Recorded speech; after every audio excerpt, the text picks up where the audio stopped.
Hi, this is Carrie Brownstein. This is DJ Premier. This is Darren Aronofsky. You got the RZA right here. Rose McGowan. Radiohead. Aisha Tyler. Tribe Called Quest. Fred Armisen. Prince Paul. Javier Munoz. Seth Meyers. Frankie Cosmos. Flying Lotus. Hi, we're Chaim, and you're listening to the Talkhouse Podcast.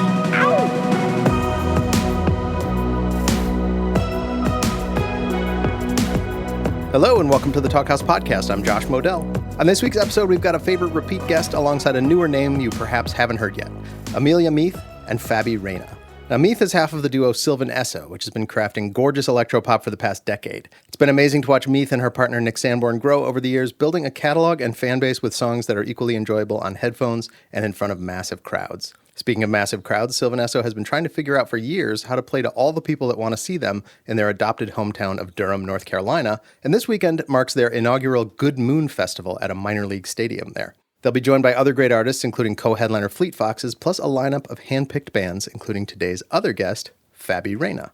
Reyna is the driving force behind Reyna Tropical, whose debut album Malagria was recently released on the Psychic Hotline label, which is run by none other than Sylvan Esso. It's all in the family here. Reyna has long been an advocate for women in music. She's not only a musician herself, but also founder and editor of She Shreds Media. It's a fantastic, bouncing album that plucks influences from all over the world. Reyna is Mexican-American, and she pulls sounds from the Southern Hemisphere as well as West Africa and sultry pop. Check out a little bit of Cartagena from Malagria right here.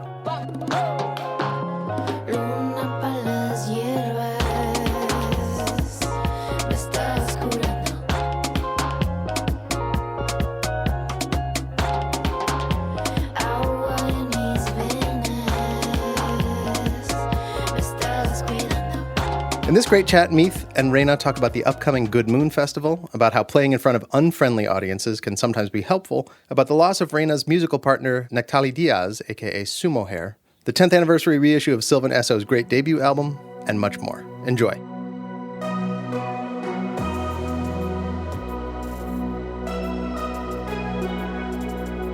Hi, how are you? I'm good. How are you doing? My gosh. I'm doing great, and I'm also on tour. Yeah. How deep in are you? I have 3 shows left of a 26-day tour. Okay. I think what happens on tour is as long as you're with great people and people are looking out for each other and people are nourishing one another, then it's good for the most part. Yeah, totally. Are you headlining or are you opening? I'm supporting Portugal Men.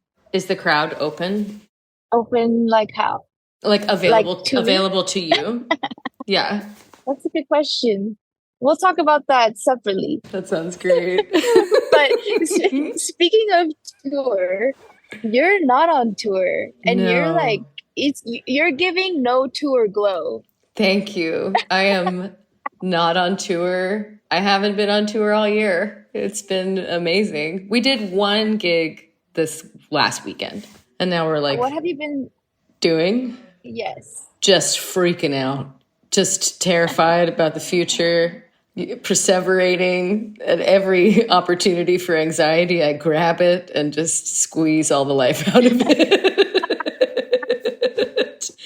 I wrote 2 songs too, so that feels great for the day that I wrote them. And then the next day, the doom is back again. Is it like that for you?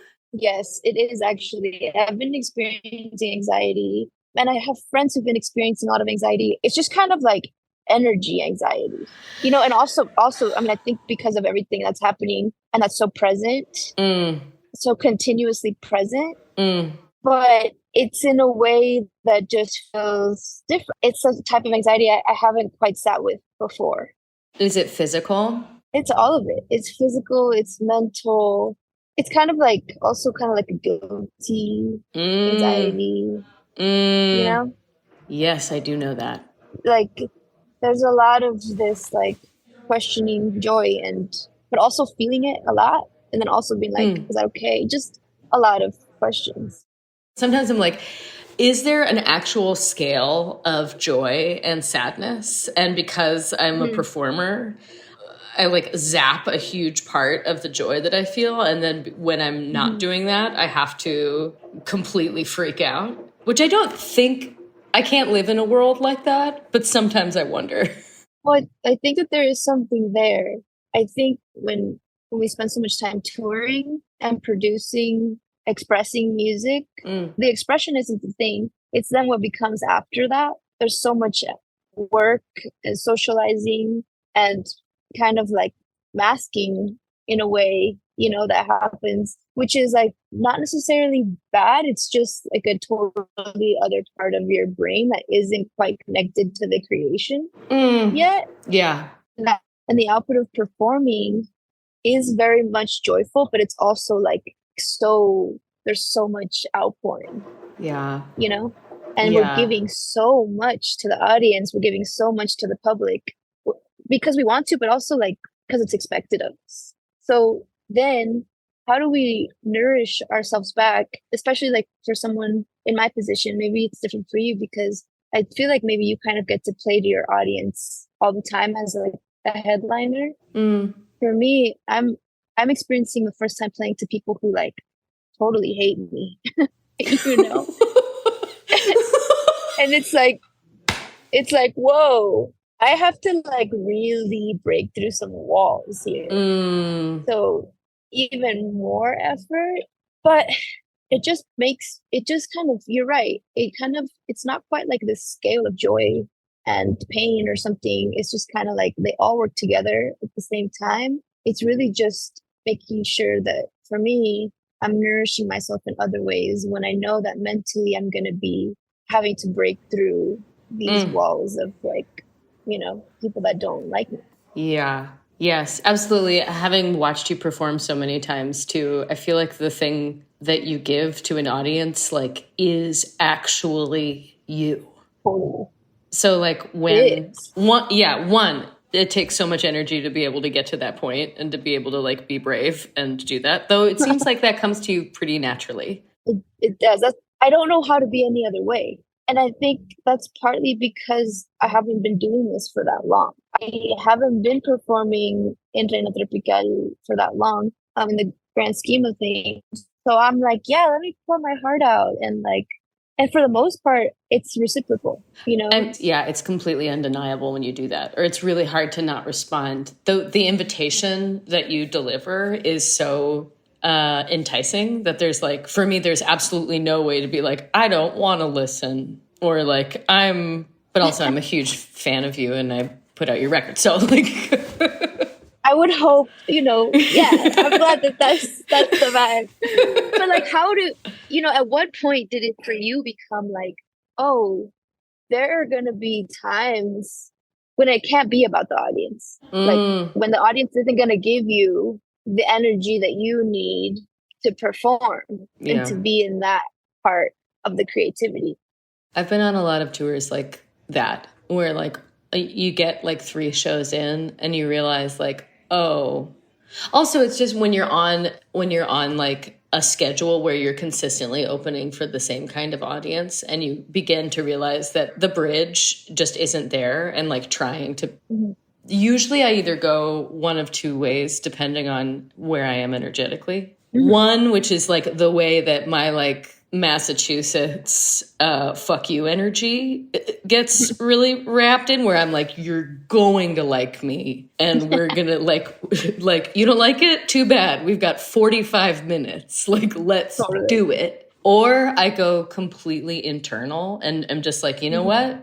The thing that I'm going to do is like nurture and be with myself and the words that I wrote, and like sing the songs that I made, because you know, the music, of course it's for other people, but like at first it's for you. 100%. Or it's like an exploration of like who you are, and to give yourself the room to go back to that and just be like, no, this is for me again. It's mine. And I just so happen to be being paid to be here. You know, it's funny, actually.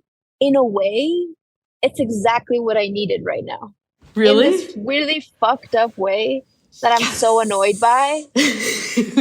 I'm like, actually, to be doing this just for me and to be practicing that every day on this tour is exactly what I fucking needed. Like, to just continue to be reminded. Yes.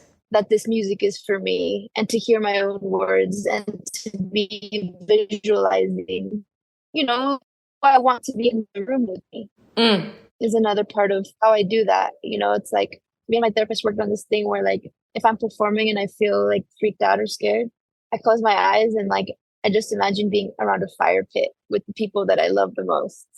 Oh. And they're like stoking the fire. I'm like, who am I? Different people that I love are just kind of like continuing to put wood logs in. So, it's been powerful out here. And you know what else? What? I'm fucking excited to be with y'all in Durham. I am so excited for you to come and be here. I can't. Thank you so much for playing Good Moon. It's going to be so sick. Oh my God. Yeah.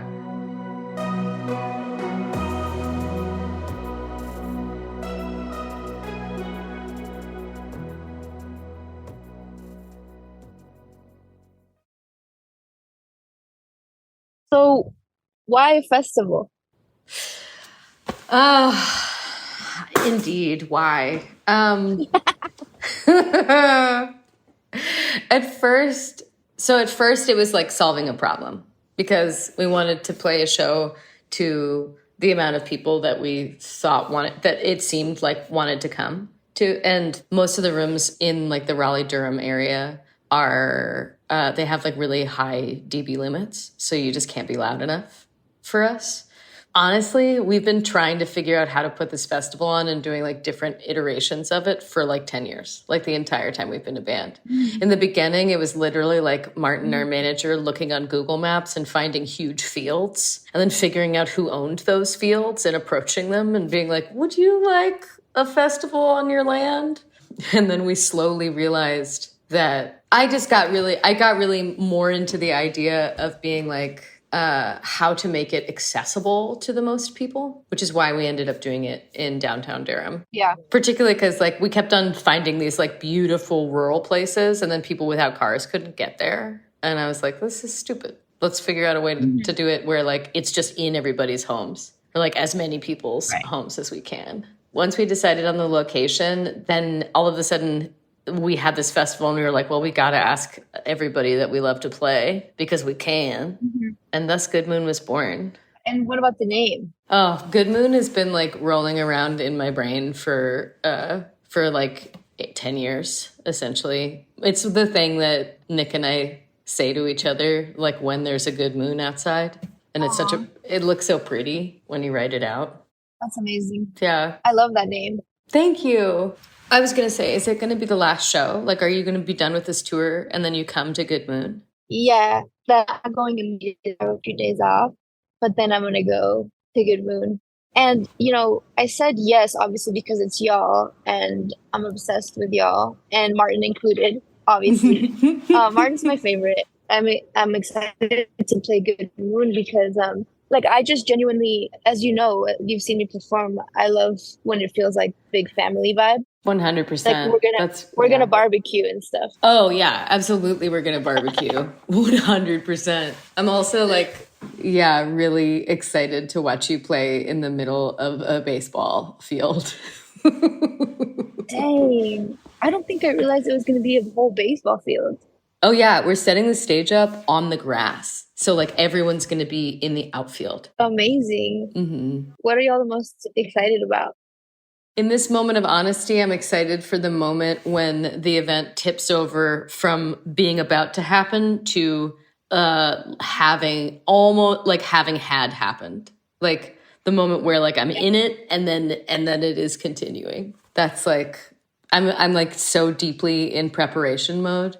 Which is also the land where I can get really wrapped up in feeling, boy, I'm an anxious little guy these days, but I can get really wrapped up and be what's going to happen? How's it preparation is both a way that I take care of, a way that I make sure that I feel safe and cozy. And I can also go right into the what's going to happen space, which is never, right. I personally don't ever find any benefit from me being what will happen as opposed to it's happening. That's my favorite part.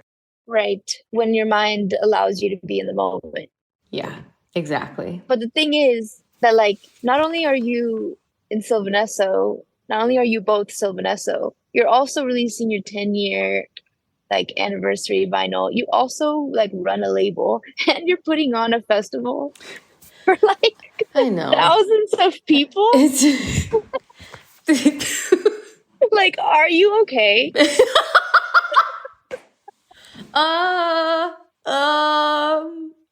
Yeah. And are you okay? And what are you going to do to celebrate? The thing I'm going to do to celebrate is to be with the fam, like to be in the midst, Dang. in the midst of the vibe. Because that's what it's just about, collections of people. Right. Like that's always the, like all of these different things were like, what if we got this group of people together and this group of people together and we did this thing and that thing and like, yeah, what would, you know? Y'all are really good at that. Thanks so much. For sure. Yeah.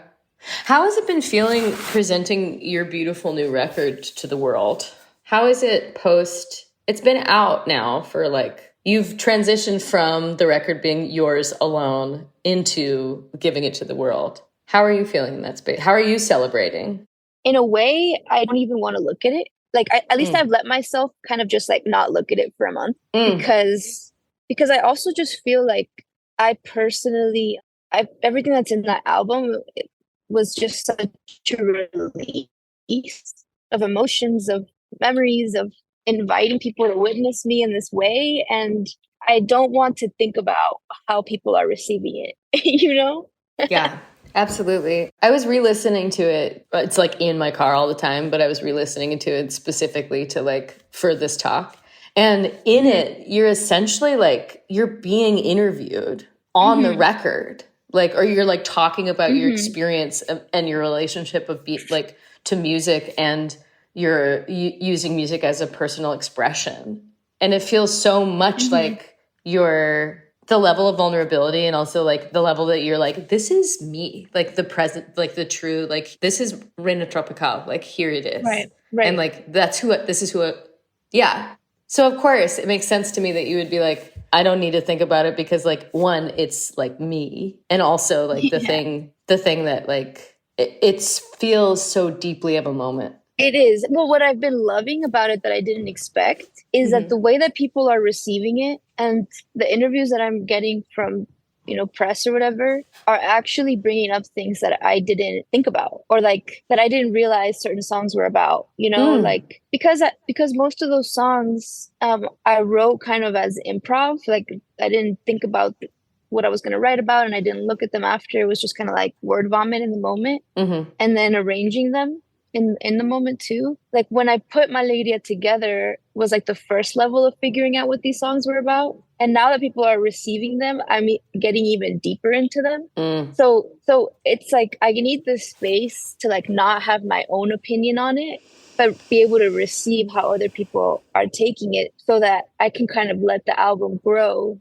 beyond my own memories. I think that's kind of like a gift of this record for me. I mean, for the world, of course, but like for me is that like it's going to continue to evolve to be more and more things, you know. I'm like, yes, there's a layer of it that's about sumo, but it's actually so many other things, you know. And if anything, I think that's the thing that I'm like really kind of like, I think I'm done talking about sumo. You know. And I feel like you've been at a couple of shows where I've said that out loud, or like where I've kind of received that, where I'm like, Sumo's like already telling me that he's kind of over me talking about him. And now I get why. I kind of get it now. I get why. But releasing this album has allowed me to like really be at peace with everything and just be like, all right, bet, like I'm ready to learn about me. Yeah. You know? Oh my gosh. Snaps to that. Fuck yeah. I'm so excited about that for you. Yo. Has anybody pointed anything out that's in the record that you didn't know? Like anything like specific that you were like, whoa. Yeah, there is something, but I'll have to think about it and unfortunately not tell you in front of all the Talkhouse audience. That sounds great. Don't worry. Yeah, that sounds good. I have the same thing that's happening to me recently where like I'll get in a fight or I'll get into like a really beautiful argument, or not a fight, or like a really beautiful conversation or something. And then afterwards I'll be like telling a friend about it, and they'll be like, I'll set the stage perfectly and be like, there was this beautiful moment that happened and someone said a thing to me and it totally transported me and changed my mind about something. And they'll be like, what did they say? And I'll be like, I have no idea. Like, I literally don't remember. And honestly, it's not that important. Totally. It's the feeling that like stays, you know, the words are actually just temporary. 100%. But you know, actually, like, what is funny is that, you know, people are taking these lyrics, the lyrics that I wrote, and are really making it to their own, you know. I mean, they're turning them into a whole other thing that, like, I'm not really, like, I have a hard time singing. I'm really consider myself a lyricist, but to other people, like, these hold weight, you know, and so it feels really cool to it's helping me grow into that. Yeah. You know, grow into like, maybe I'm a poet. Yeah. Kind of vibe. I mean, you did it, so you are. I guess the thing that I will say about My Alegría, now that it's out in the world and what it's teaching me is like what I was saying about this tour and how I actually needed this challenge of this music being for me, because I thought that I had written an album that was about finding myself, and it was, but I actually wrote an album that like will help guide me into growing into the most self-acceptance and like most potential, but I'm actually like not there yet. You know?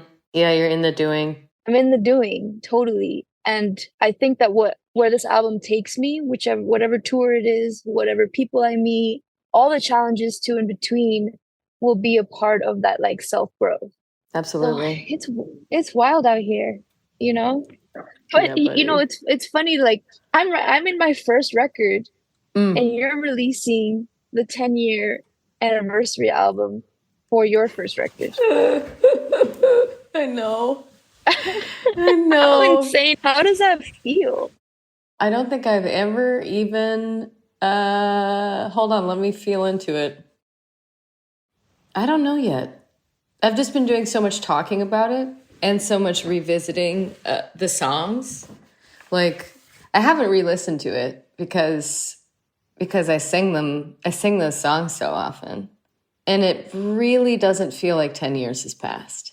I still feel like a baby trying to be like, do I write songs? But of course, there's also just a level of confidence from having done this so much. So there's like a moment of like looking back and being like, wow, here is this. It's strange to like be looking at photos of myself from 10 years ago or like listening to this weird, in the Sylvan live show, we use like a lot of vocal stems for me to sing harmony with. And those stems are the stems that are on the record. So I've been singing with myself from the past and like every year I've been doing it, and I've just been like going farther and farther away from that girl that I like. Some of them I recorded like direct into the speakers on my like into GarageBand in my apartment in Red Hook, Brooklyn. And now they've gone 10 years into the future. What was going on 10 years ago as an artist or as a creative or as a musician that you feel like you completely like outgrew or like developed and evolved, and you went from like insecure to totally confident? I had a lot of trouble in the beginning giving myself credit for being like a songwriter and a creator and a musician when I don't have a main instrument. And when in fact, like music doesn't flow through me through instruments. And I had, and still on my bad days can have like a big chip on my shoulder about that, of being, it's like my favorite thing. It's my favorite little corner to go back to and be like, you're not shit, you know? But at that time, it was really painful. Or it just felt, it wasn't even painful. It just felt like I'm faking it. Like, this is not real. And now that I've done it for 10 years, I'm like, well, obviously it's definitely real because I am here. And I do what I do, and not the fact that I'm successful at it, which is so wonderful, is great. But also like the fact that I can like, there is something that I'm doing if I can still be doing it now. you know, and still like learning it and honing a craft. Mm-hmm. And I have almost completely outgrown that. Almost. And maybe that almost part is just the part that needs to stay there for you to keep growing. Yeah, totally. Totally. You know, if we didn't have something tugging at us being like, not quite there, then I don't know. At least that's how I work. Yeah. What's yours? I've been building my whole self-acceptance around the fact that I'm a guitar player and like learning the technicality of like looping and having to sort of prove myself in that way. So singing to like recorded harmonies and stuff like that is like, and putting my guitar down for like a lot of my set has been, especially at the beginning, really, really difficult. But then as I did it, I was like, oh, wow, like this is a whole other type of instrument to be working with energy, you know, moving energy, like changing people's lives, having, you know, creating the space where they fall in love and meet best friends. And that's a whole other type of work that like I need to focus on. I'm realizing the importance of being confident in my voice and being confident in my energy work, you know? And also like allowing that like sort of specific portal in my body to open when it comes to creating, you know. I think that's the flow that I'm really looking forward to strengthen is like writing. I want to believe in myself so much that like I can just open that portal and be okay with that portal opening. Yeah. When did you realize in the making of the album, or even once it was released, that you were creating something that was like beyond yourself?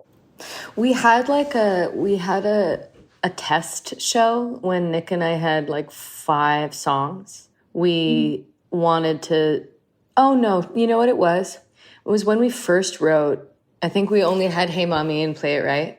I was singing backup for Feist, and Nick had just moved here to North Carolina. And we had just started we made these 2 songs via like email together, with me like sending him stems and then him like arranging and then me sending notes back and like doing that.